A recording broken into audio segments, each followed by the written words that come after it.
सबको जय मसीह की। प्रभु का धन्यवाद करते कि उस सुंदर अनुग्रह के लिए जो खुदा ने दिया आपके नज़दीकी में आने के लिए, वचन की सेवा को लेकर प्रभु का कोटि कोटि धन्यवाद करती हूँ। और आज का जो वचन है वो लूका 14 का 34 से है। नमक तो अच्छा है, परंतु यदि नमक का स्वाद बिगड़ जाए तो वह किस वस्तु से नमक किया जाएगा। वह ना तो भूमि के और ना खाद के लिए काम में आता है, उसे तो लोग बाहर फेंक देते हैं। जिनके सुनने के कान हो वो सुन ले। आमीन। यहाँ पर वचन क्या कहता है कि हमारा जीवन किस तरीके से होना चाहिए। हमारा जीवन एक नमक के समान वचन बताता है कि होना चाहिए। जैसे आपके सामने बीते दिनों एक वचन भी रखा गया था कि ज्योति के समान, उसी तरीके से क्या नमक के समान यहाँ पर बताया गया कि हमारा जीवन एक नमक के समान होना चाहिए। नमक का काम क्या होता है?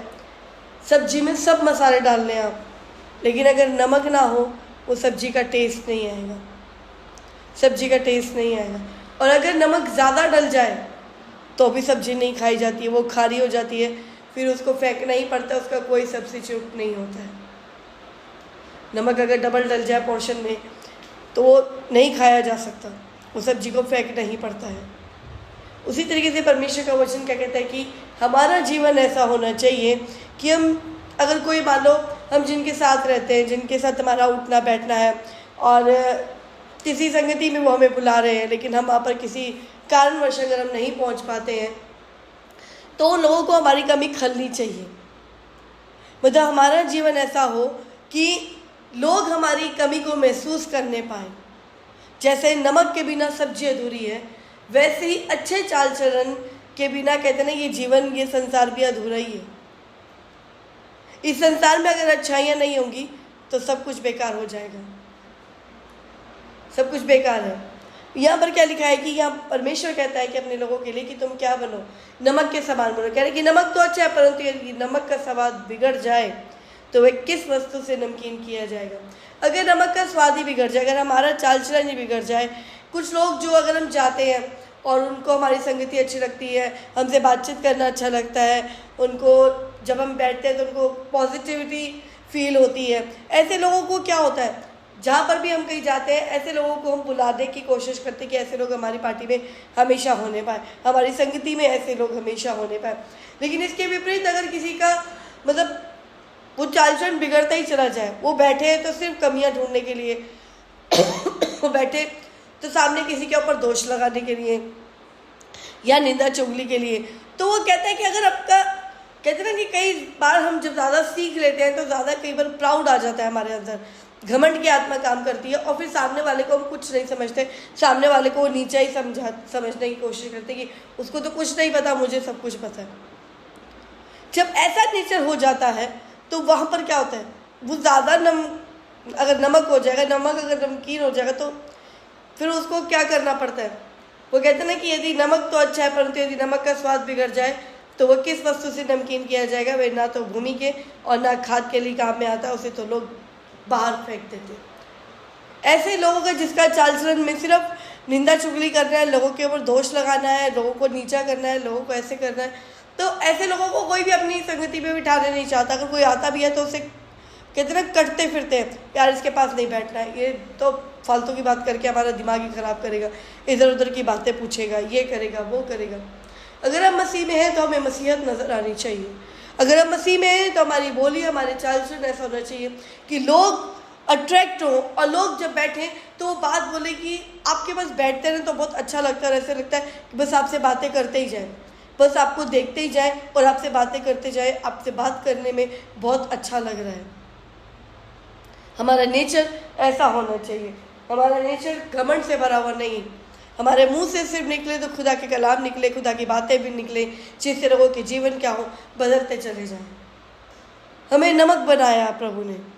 वो कहते हैं कि तुम जगत की ज्योति हो, तुम धरा के नमक भी हो। तुम एक ज्योति की माने तुम्हें चमकाने के लिए रखा है कि ज्योति को अगर कहते हैं ना कि किसी भी जगह पर रखो वो दूर से नजर आती है, वो अंधकार को छांट देती है। उसी माने हमारा नेचर मेल मिलाप के साथ होना चाहिए। हमारा जो नेचर है वो मेल मिलाप वाला होना चाहिए। लोगों के साथ हमें मिल के उठना बैठना आना चाहिए और लोगों से बात कैसे करनी है हमें पता होना चाहिए कि अगर कोई किस तरीके से बात कर रहा है उसको वचन के थ्रू हमें कैसे समझाना है, कैसे हमें गाइड करना है, ये हमें पता होना चाहिए। और जब हमारा नेचर ऐसे हो जाता है, जब पाखरू हमारे अंदर काम करता है, तो ऑब्वियस सी बात है सामने वाला आएगा, उसके पास बैठेगा, उससे बातचीत करना उसको बहुत अच्छा लगेगा। और इस बात पे अगर मैं गवाही दूं कि जब शुरू में प्रभु में जब मैं आई, जैसे जैसे प्रभु का आत्मा मुझे अपनी ओर लेता गया, जैसे जैसे प्रभु की रीतियों को मैं सीखती गई, बढ़ती गई, तो लोग क्या करते थे, लोग आके एक ही बात बोलते थे कि आपके पास आकर बैठने में ना अच्छा लगता है, और आपकी बातें ऐसा लगता है कि आपके पास आए और आपसे बातें करते हैं। जब आप बातें करते हैं तो अच्छा लगता है, कुछ शांति सी फील होती है, क्योंकि जब आपके अंदर पॉजिटिविटी है और जब आप दूसरों से बात करेंगे तो उसी पॉजिटिविटी को आप आगे स्प्रेड करेंगे। जो चीज़ आपके पास है वही आप सामने वालों को स्प्रेड करते हैं। वचन बताते हैं कि जो आपके अंदर है वही आपके अंदर से क्या निकलता है, बाहर आता है। आपके अंदर अगर परमेश्वर का कलाम है, आपके अंदर परमेश्वर का पाक रूह है, तो वो क्या करेगा, जब आप मुंह खोलेंगे तो वही बातें आपके मुंह से निकलेंगी। उसको छोड़ो, उनको बातें आप करना भी चाहेंगे ना, तो आपका मुंह ऑटोमेटिकली बंद हो जाएगा। एक ही बात के बाद आपका मुंह खुलेगा ही नहीं अगर आप उस पाक रूह से भरे हो। और फिर ऐसे लोगों को जिनसे बात करने में अच्छा लगता है, जिनके मुंह से सिर्फ आशीषें ही निकलती हैं, जिनके मुंह से हमारे लिए अच्छी बातें निकलती है, कौन नहीं चाहता है ऐसे लोगों के साथ संगति करना। हर एक इंसान उसको अपनी संगति में बुलाता है, हर एक इंसान उसको अपने साथ रहने के लिए, उठने के लिए, खाने पीने के लिए उसको इन्वाइट करने की कोशिश करता है। और जब किसी घर जाते भी है पार्टी में, तो पहले पूछते थे, भैया वो बंदा आ रहा है ना?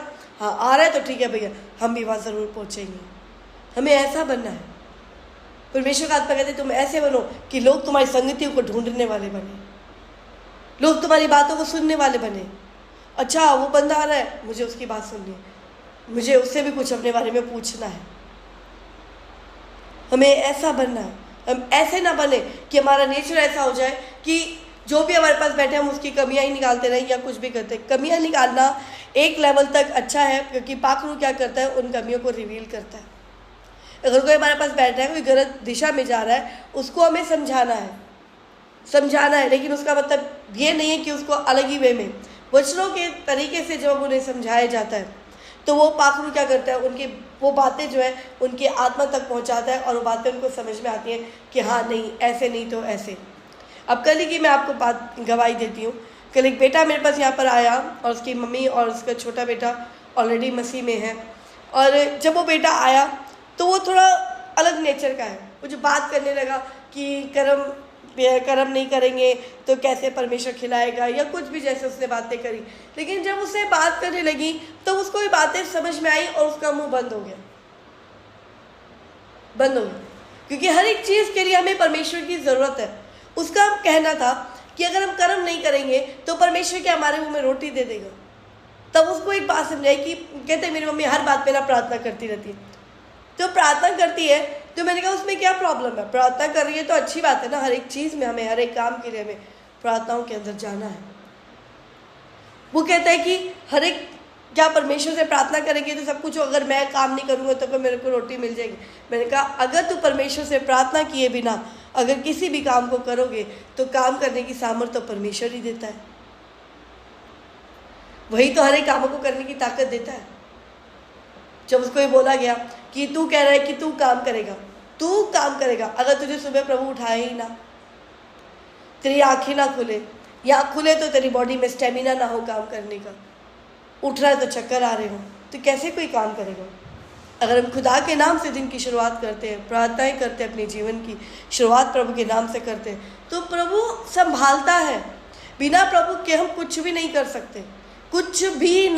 सकते, सब कुछ प्रभु के द्वारा होता है। और जो कुछ हम अपने आप से करने की कोशिश भी करते हैं उसमें बिगाड़ ही खाते हैं। जो हम बिना परमेश्वर की प्रार्थना के बिना उठते हैं, पूरा दिन निकलता है। आप उस जीवन को देखें, एक व्यक्ति जो विश्वास के साथ प्रार्थना कर रहा है उसका जीवन, और एक जो बस उठ रहा है, उठते ही ओ जी क्या बनाया जी, ये नहीं बनाया, वो नहीं बनाया, ये लेट हो गया, वो लेट हो गया। पूरा दिन शुरू होता है लड़ाई से, रात होती है लड़ाई पे ख़त्म। पूरा दिन जिगल पूरा दिन चलता है। कभी ये टेंशन, कभी वो टेंशन, कभी ये प्रॉब्लम, कभी वो प्रॉब्लम। क्यों? क्योंकि दिन की शुरुआत धन्यवाद के साथ तो की ही नहीं। परमेश्वर के अनुग्रह को मांगा ही नहीं पूरे दिन को चलाने के लिए, तो वो जीवन पूरा दिन ऐसे ही जाता था। अगर मैं अपनी बात करूँ जो प्रभु में नहीं थी, पूरा दिन मेरा कभी बच्चे परेशान, कभी पार्लर का काम नहीं, कभी ये प्रॉब्लम, कभी वो प्रॉब्लम। लेकिन जब प्रभु में आए, जीना सीखा कि उठते ही पहले प्रभु का धन्यवाद करो कि प्रभु तेरा धन्यवाद, तूने मुझे जीना सिखाया, तूने मुझे आज का दिन दिखाया, और आज का पूरा दिन तू मुझे और मेरे बच्चों को सबको संभाल रहा है। सब प्रभु आप अब में होकर काम कर रहे। अब क्या है, अब वो बातें जो पहले थी वो बिल्कुल डिफरेंट हो गई हैं। अब जब टेंशन आती भी है तो हमें पता चल जाता है पहले कि अच्छा ये शैतान का काम है, हमें क्या करना, प्रार्थना करनी, दैट्स इट, बात खत्म, बात खत्म। यीशु जीने का तरीका सिखाता है, इसलिए उसके हर एक कलाम में, हर एक बातों में आप यही चीज सीखेंगे हमें जीना कैसे है, हमारा प्रैक्टिकल जो लाइफ है वो कैसे होनी चाहिए, छोटी छोटी बातों में हमारी बातें कैसे होनी चाहिए, हमारा उठना बैठना कैसा होना चाहिए। इन गहराइयों को यीशु सिखाता है। वो कहता है तुम धरा के नमक हो, नमक के बिना सब्जी अधूरी है। अच्छे चाल चलन के बिना संसार भी अधूरा है। अगर सब गड़बड़ी में वाले इंसान हो जाए तो सोचो इस संसार का क्या रूप हो जाएगा। अच्छाइयां हैं तो ही संसार अच्छा लगता है। कुछ अच्छे लोग हैं, कुछ भले लोग हैं जिनसे बात करने में अच्छा लगता है, लेकिन अगर सभी कड़वाहट से भरे हो तो किसके पास जाके वो अपनी बातों को शेयर करेंगे, किसके पास जाके हमारी मन को, हमारी आत्मा को शांति मिलेगी, ये सुकून मिलेगा, लगेगा कि हाँ कोई तो है जो मेरी बातों को सुन रहा है, मुझे से सुनकर मेरे सवालों का मुझे जवाब मिल जाता है, मेरी परेशानियों का मुझे हल मिल जाता है। परमेश्वर का कलाम कहता है कि आप ऐसे शख्स बने कि लोग आपके पास अगर प्रॉब्लम लेकर आए तो आपके पास से अपने हल को लेकर जाए और उनका जीवन निरंतर आप परमेश्वर में बढ़ता हुआ देखें, बढ़ता हुआ देखें। और इतना भी नमकीन ना हो जाए, इतना भी आपके चाल चलन में कहते हैं कि इतने भी ज़्यादा घमंडी ना हो जाए उस चीज़ को लेकर कि नहीं सब कोई तो मेरे पास आता है, सब कुछ मुझे पता है, पाखरू मुझे गाइड करता है जी, ये है जी, वो है जी, और सामने वाले को आप कुछ समझे ही ना, तो ये भी गलत है, गलत है। नमक परफेक्ट होगा सब्जी में, सब्जी खाने में मजा आएगा, टेस्टी लगेगी। इस संसार में अगर हमारे अंदर वो नमक बरकरार रहेगा, हमारे अंदर वो नेचर बना रहेगा, परफेक्ट नेचर, तो इस संसार में जीने का भी मज़ा आता है, मज़ा आता है। और वो जीवन की लास्ट डेस्टिनी कहाँ हो जाती है, अल्टीमेटली स्वर्ग। क्योंकि आप लोगों के जीवन के बदलने का कारण बन रहे हैं, लोग आपको खा रहे हैं, आप नमक है और वो सब्जी में डाला जा रहा है, और वो क्या हो रहा है, वो सब्जी लोग खा रहे हैं, आपको लोगों के जीवन में डाला जा रहा है, आपकी बातें लोगों के जीवन तक पहुंच रही हैं, और लोग उस वचनों को, उन बातों को क्या कर रहे हैं, वो खा रहे हैं। अगर इस समय भी अगर मैं बात करूं तो ये नमक क्या है, परमेश्वर का ये नमक आपके जीवन में काम कर रहा है।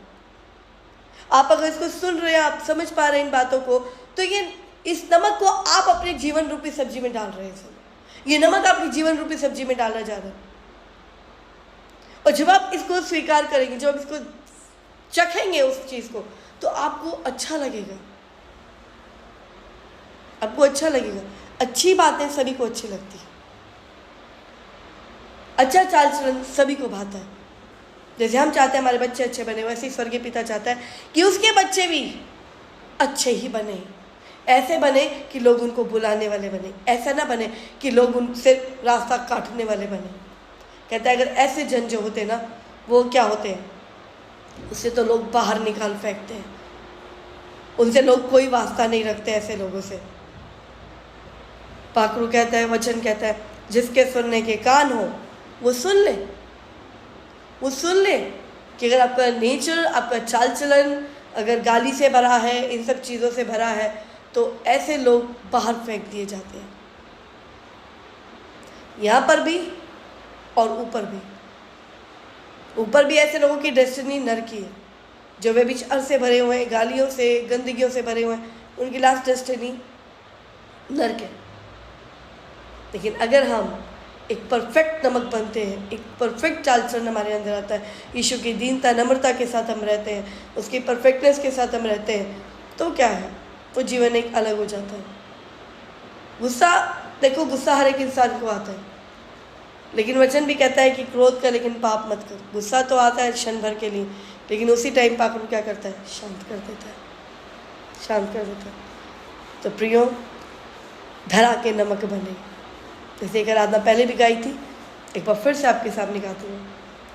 तुम जगत की ज्योति हो, तुम धरा के नमक भी हो, तुम जगत की ज्योति हो, तुम धरा के नमक भी हो। तुमको पैदा इसलिए किया, तुमको जीवन इसलिए दिया, खुदा की मर्जी कर सको सदा, तुम जगत की ज्योति हो, तुम धरा के नमक भी हो। वो कहता है कि तुम जगत की ज्योति, धरा के नमक भी हो। ज्योति लोगों के जीवनों में प्रकाश डालती है, नमक उनको इंटरनल स्ट्रॉन्ग करता है। अब ऐसे बने कि लोग आपको देखें तो उनके जीवन बदलते चले जाए, लोगों के अंधकार छटते चले जाए, और जब आपकी बातें वो सुने, जब आपके साथ बैठकर अपने टाइम को स्पेंड करने लगे, तो वो उनके जीवन में एक स्वाद बन जाए और आपके बिना उनको हर एक चीज़ अधूरी दिखने लगे। ऐसा आप बने, क्योंकि प्रभु का कलाम यही कहता है और प्रभु की इच्छा भी यही है कि उसके बच्चे अच्छे बने और उसके चाल चलन से स्वर्ग के पिता की क्या महिमा। आमीन। प्रभु इस वचन के द्वारा आपको बहुत ऐसे आशीष दे और आपको ब्लेस करे और आपको सच में एक परफेक्ट नमक बनने के लिए अनुग्रह को ढेले, ताकि आप ऐसे नमक बने कि लोग आपको बुलाने वाले बने, ऐसे नमक ना बने जो लोग बाहर फेंकने वाले बने, है ना। प्रभु से बस यही दुआ है कि प्रभु आपके जीवन में और अनुग्रह को ढेले, आपको और अपनी नज़दीकी में लेकर आए और वैसा बनाए जैसे खुदा का आत्मा चाहता है ना। पिता का वचन कहता है, विश्वास है जो तुम मेरे नाम से मांगोगे तुम्हारे लिए हो जाएगा। अब पिता मांगा है सभी के लिए, मेरे पिता जितने भी कान इन बातों को सुन रहे हैं, मेरे पिता परफेक्ट नमक बन चुके आपके सामर्थ्य नाम में मैं आपका धन्यवाद करती हूँ। आपका वचन कहता है ये वो मेरे लिए सब कुछ पूरा करेगा, विश्वास करते इस वायदे के अनुसार। अब पिता आपने ऐसे ही कर दिया, धन्यवाद करते हैं। सारे आदरमान महिमा आपके हाथों में सौंपते हुए छोटी प्रार्थना यीशु मसीह के मीठे और मधुर नाम में मांगते सुने ग्रहण करें। आमेन आमेन आमेन। सब कुछ है वैसे कि प्रभु आप सबको बहुत आय से आशीष दे।